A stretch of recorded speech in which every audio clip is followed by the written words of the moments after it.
This is an oral history interview for the Industrial Relations Society of New South Wales Oral History Project. The interviewee is Greg Harrison and I'm the interviewer, Judy Hughes. The date is the 10th of December 2021. Welcome, Greg. Good morning, Judy. Can we start with your early influences in life, where you're from and a bit about your family background? Yes, I'm a Western suburbs boy in Sydney.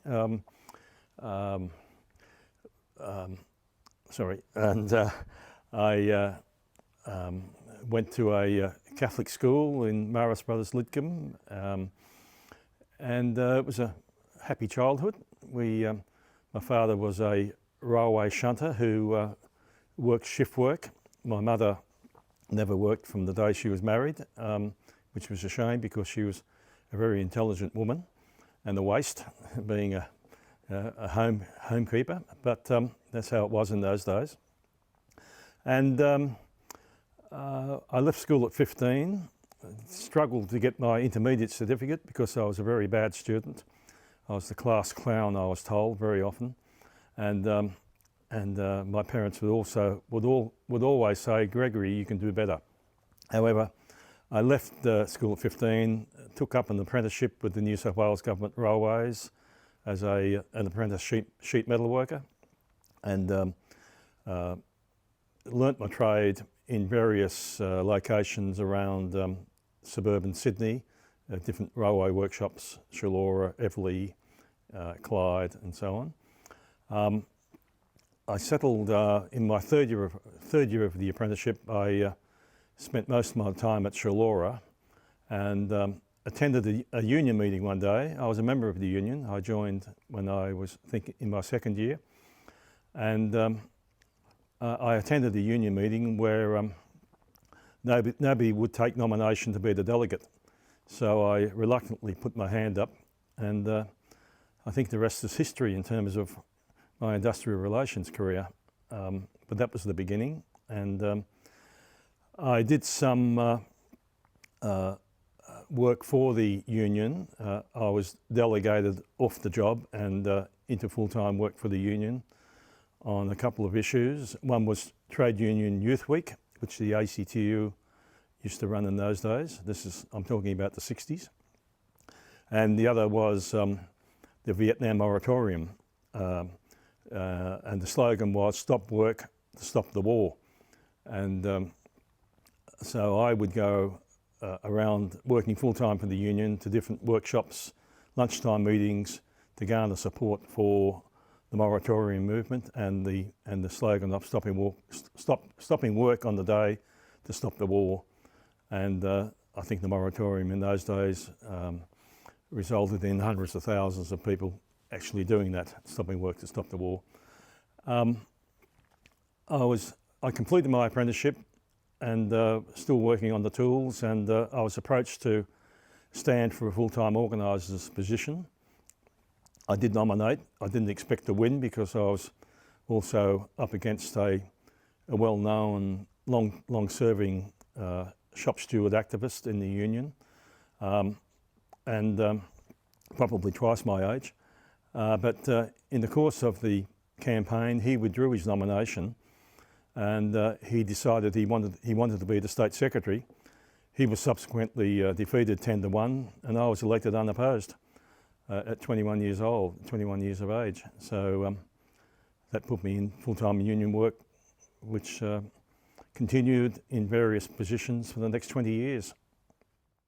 And what was the union you first joined, and what became of it? Yes, the Sheet Metal Workers, the Sheet Metal Workers Union is a short name. I won't tell you the long name because it covered a variety of crafts and trades. But the Sheet Metal Workers Union amalgamated with the Amalgamated Engineering Union and the Boilermakers and Blacksmiths Society in 1976 to become the Amalgamated Metalworkers Union, AMWU, and that name still exists, but it's the Australian Manufacturing Workers Union in this day and age. And how did your interest in industrial relations come about? Was it when you got that delegate's position? Yes, they were different days. the apprentices were encouraged to join the union, and I did. Didn't have to, but I did. Maybe it was my Catholic school upbringing of a fair go all round. I'm not sure, but I became increasingly interested. I also became the secretary of the Combined Union Shop Committee at the Chullora Railway Workshops, and that covered about 16 unions, and it was virtually a full-time job. I didn't get much. I wasn't very productive for the railways, I'm afraid, in terms of output.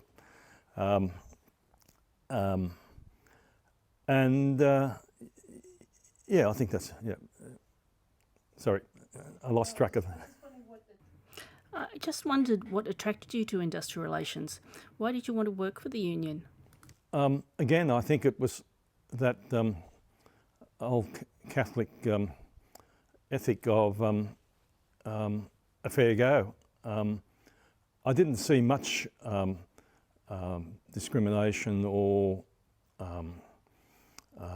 bad industrial practices where I was working, but it did exist in the private sector in those days. And when I became a full-time organiser, it was very long hours and hard work because there was a lot of exploitation. There still is exploitation of people at work, but it was very rife in the 70s and 80s. And but as I went through the ranks of the union to Assistant National Secretary and also Secretary of the Combined Metal Unions and the Metal Trades Federation of Unions, my work changed at a national level to be involved in the accord negotiations between the ACTU and the government at that time. I was involved in the negotiations for Accord Mark 2, 3 and 4, I think. I became an inaugural board member of the Manufacturing Union Superannuation Trust, which was an industry fund, which we eventually convinced the metal industry employers to join us. It changed its name then to, well, it is, now its current name is Australian Super, but its origins were the metal unions initiating its own industry fund, and I was very proud to be involved in that in those days. I was also proud to be involved in the restructuring of the Metal Industry Award, which was an award covering 500,000 employees nationally. Its structure was moribund, didn't reflect modern technology in those days, in the 80s, and was based on very outmoded classification structures and so on. In cooperation with the employers and the Metal Trades Industries Association, we restructured that award. We introduced a career path structure based on skills and training and progression up through the various classification levels within the award based on encouraging people to adopt new skills, and linked with that was increased pay as a result of being reclassified. Tell me a bit about the Accord negotiations. What do you think the government was trying to achieve, and what reservations union people might have had about that process? Well, the reservations were very sharp in the Metal Workers Union at that time. The Victorian branch was cynical. Some of the national leadership were opposed, and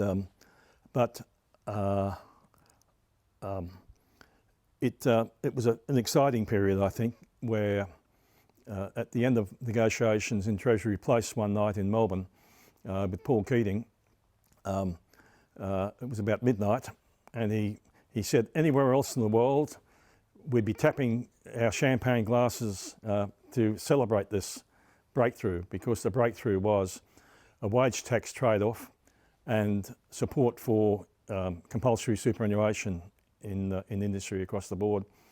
And it was a very historic very historic moment. We then had to go out and sell it to the membership, and I was pleased to be able to speak at a lot of mass rallies around the country in support, and we got endorsement from the members to adopt that strategy. And the strategy was that essentially wages are not the only factor which go to make up your standard of living. It's also tax, it's also things like industry super, like a decent retirement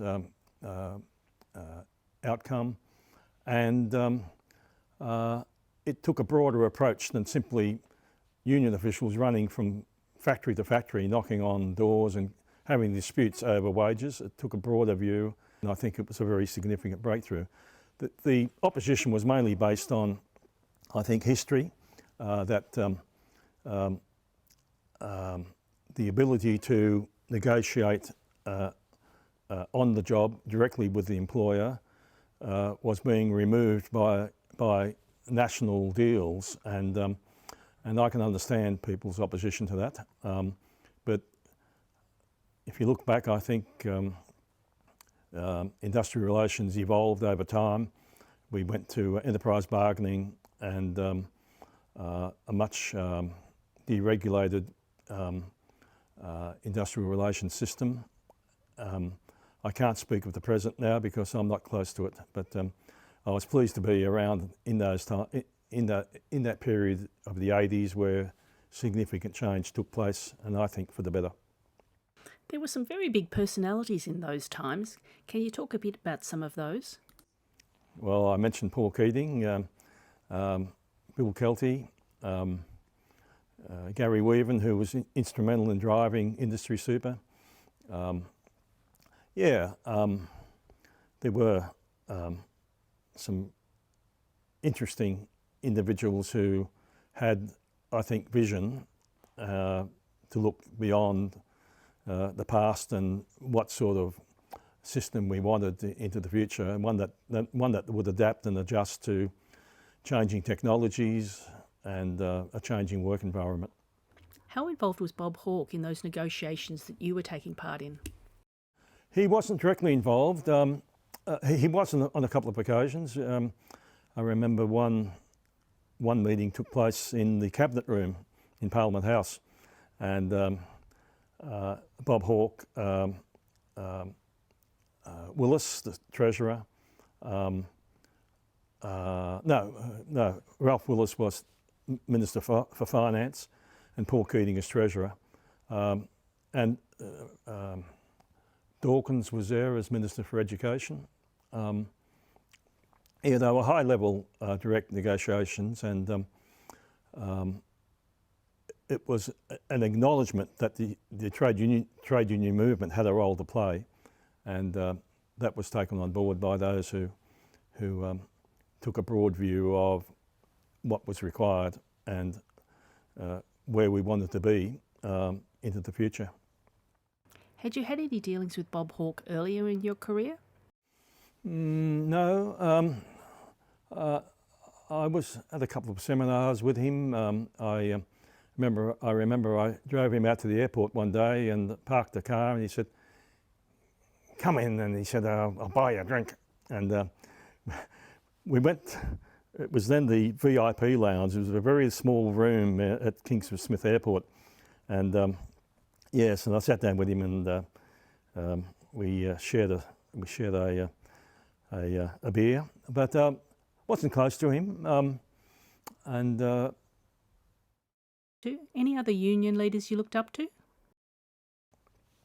I admired people in the old building workers industrial union, like Pat Clancy, Tom McDonald, the Seamen's Union, the wharfies at the time, Taz, I forgot his last name. Taz Bull, yes. And yes, they were working class intellectuals, and very, I think that's the best way to describe them. in my own union, I admired Laurie Carmichael for having vision and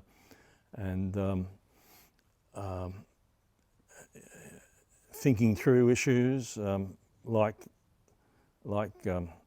industrial democracy and giving workers a greater say in their day-to-day work environment.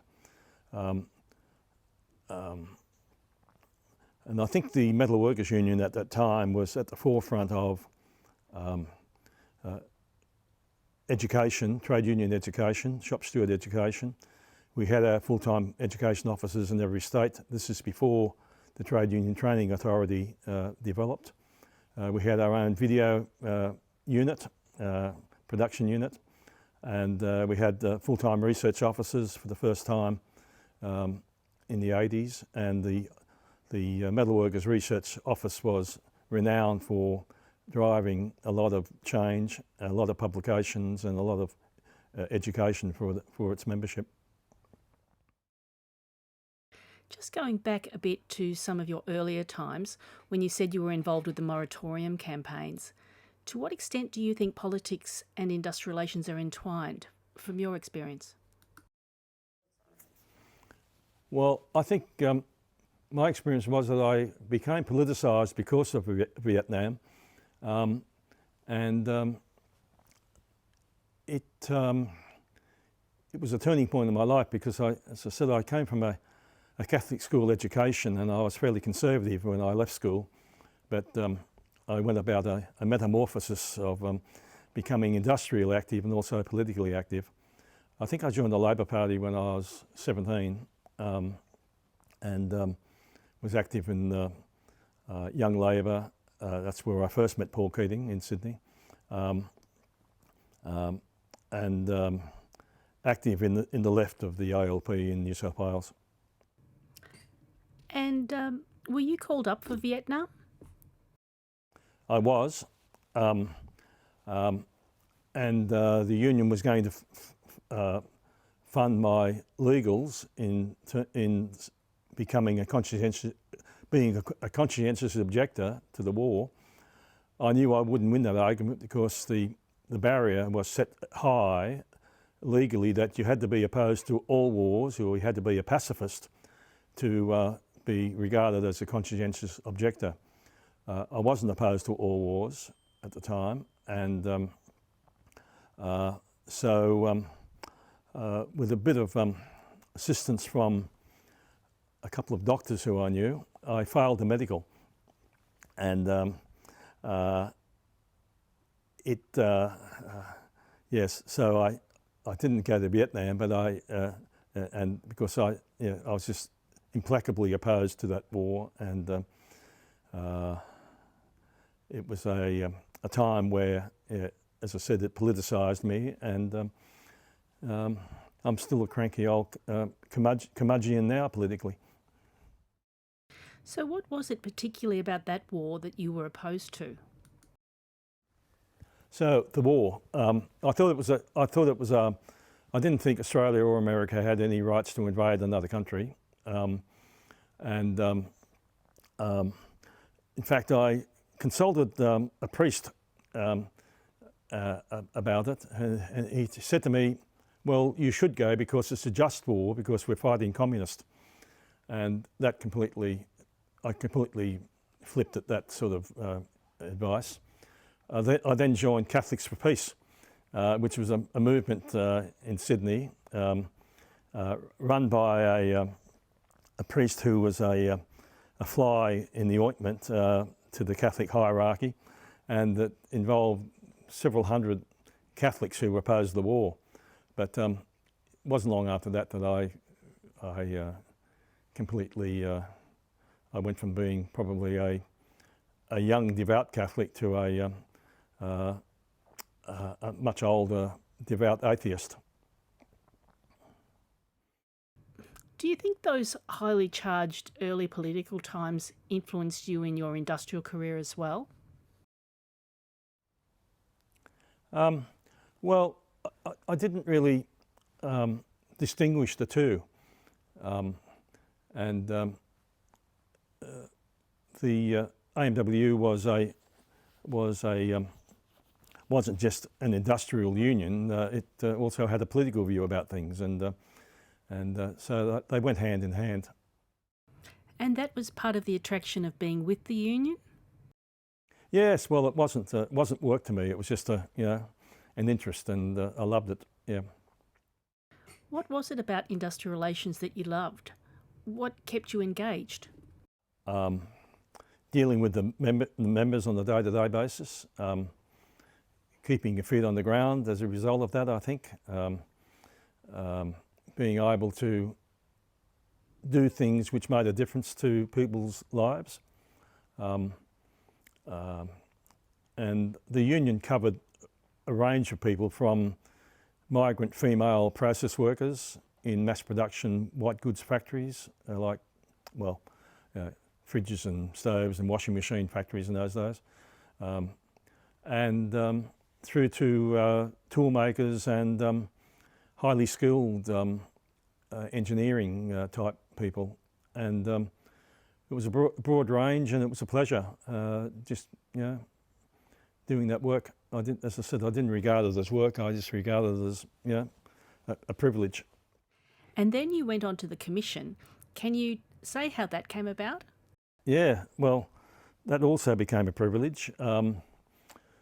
I'd been with the union for 20 years full time, and the latter 8 years we were at a national level, which were very draining, and not draining, but it was full on, and a lot of travel. I didn't see my family as much as I wanted to, and it was generally known that I wasn't going to recontest my position.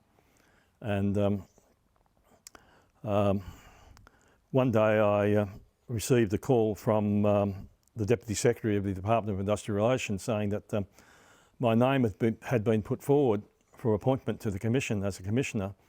And that was in March of 1989. It was heard nothing more until December that year, and I was told I was going to be appointed, and that was an honour, but it was also turned out to be another privileged position in the sense that I didn't regard my role in the Commission as work. It was just something I loved doing, and again, you can make a difference to individuals in unfair dismissal cases, in disputes over wages, or I think in those days the Commission was much more involved in day-to-day issues of the industrial disputes, which were people who were on strike, and you would get involved, and you would get down from the bench and sit down with people at the bar table and conciliate and mediate, and that was very that was very rewarding. Yes, and yes, and I was on a number of full benches, I think, which made significant decisions which affected people in the positive sense. I enjoyed my time getting my hands dirty with disputes, and going to sites and having inspections, and rather than sitting on a courtroom bench and then writing arbitrated decisions. I preferred to get more involved at the coalface, for want of a better description. There's speculation from time to time about commission appointments and whether the background of a person will influence the way they determine matters in the commission. What do you say to people who make that sort of argument? I've been proven wrong on many occasions when I've seen people appointed, and to their credit, they don't bring their history with them or their baggage with them. They haven't brought it with them. They've played a straight bat and made decisions based on the merit of the argument. And so it's easy to say, but the Commission is an institution, I think, where people more often than not take their oath to be impartial seriously, and because it is an institution where there is tenure, it takes away any inclination to be careful in what you say or what you write or what you opine about. You can be totally independent and without fear or favour of having to look over your shoulder of what a government may think or not think about you. And how did you make sure your background didn't influence the way you worked in the Commission? It was very hard. My first hearing was in Adelaide, a dispute between the Transport Workers Union and a freight company, and I adjourned and went out the back, and my associate said, "Well, what do you think?" I said, "This is hard." I said, "I think the union's wrong, and I'm going to have to say so." Just moving on to the Society, when did you join? Oh, I didn't join the Society until after I was appointed to the Commission, because I think most union officials and most unions in those days regarded the Society as a bit of a backslappers club, and mainly made up of people who were networking for their own progress. And I had attended a couple of conventions, and I had been the guest speaker on a couple of occasions when I was with the union. But when I went to the Commission, I thought it was important for the Commission to have a role in the IR Society. And I think I went on to the New South Wales Committee in the 90s, 1990s, and became president in 2004, 5, 6, I think. I'm not sure of the dates, but I think the Society is important. It's an important institution. It's not an institution, but it's an important organisation to encourage people to meet and to socialise and to break down barriers between employers, unions, and the Commission has a role, academia has a role. Unfortunately, I still think that most unions are not active in the Society, and there are some who are, and I think they benefit from mixing and hearing other points of view. How do you think union people can benefit from being members of the Society? I think they see another face of employers, an informal face, and I think that breaks down any prejudice or any potential antagonisms that often do arise out of just mistrust and misunderstanding of individuals and people. Do you think you should have joined earlier? Well, I was too busy. But yes, in retrospect, I think it would have been a good thing. Mm. Looking forward now, what do you see as the future of the Society? I think it depends on probably external forces of what is the future of industrial relations in society. I know it's substantially changed since the 80s.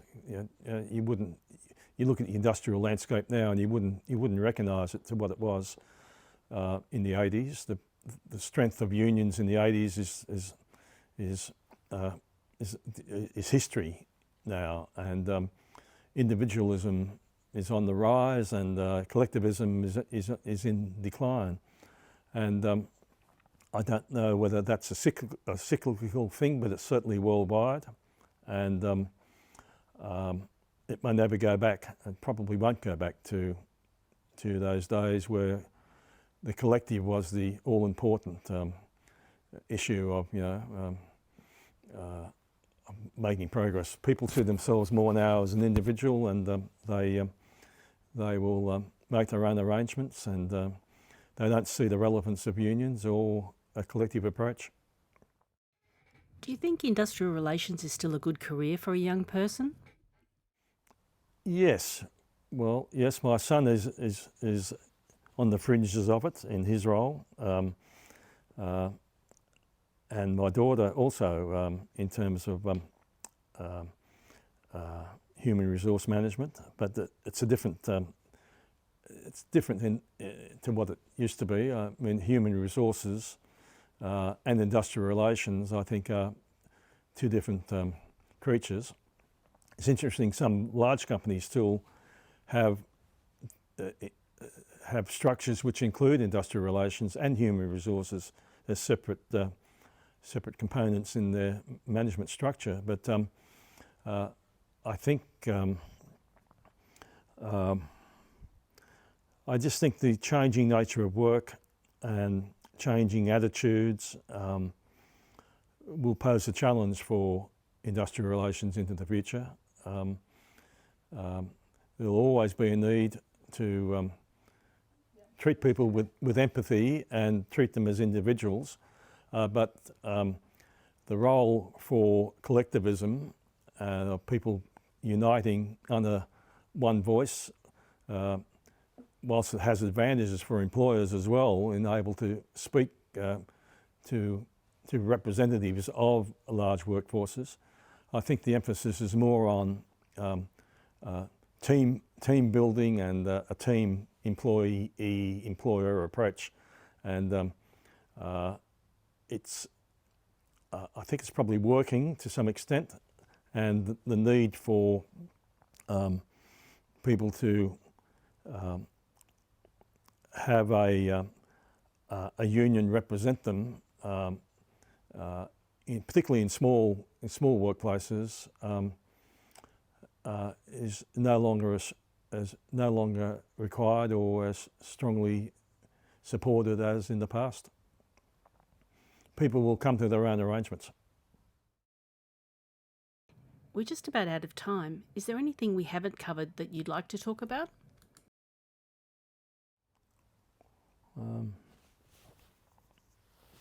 I think we've covered it.